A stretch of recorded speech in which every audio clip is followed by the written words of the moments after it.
नमस्कार, मी सुरेश चिरडे. आपण पाहतात महाराष्ट्र 24 न्यूज.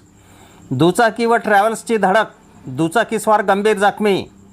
आज दिनांक 25 जून रोजी सायंकाळी 7 वाजताच्या दरम्यान दारव्हावरून दिग्रसकडे जाणारी शिवकृपा ट्रॅव्हल्स MH29 CM 8005 व हर्सुलवरून मोगकडे जाणाऱ्या दुचाकीची जबर धडक झाल्याने दुचाकीस्वार संजय जनार्दन पवार राहणार मोग हा युवक गंभीर जखमी झाला.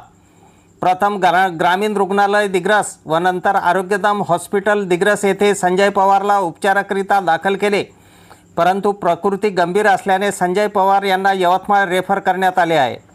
दिग्रस पोलीस स्टेशन येथे शिवकृपा ट्रॅव्हल्सला आणण्यात आले असून चालकाला ताब्यात घेण्यात आले आहे. अफजल खान, ऋषिकेश हिराजसह मी सुरेश चिरडे, महाराष्ट्र 24 न्यूज, दिग्रस, यवतमाळ. आमच्या पुढील बातम्याचे अपडेट पाहण्याकरिता आत्ताच आमच्या चॅनलला सबस्क्राईब करा व बेल आयकॉनवरती क्लिक करा. धन्यवाद.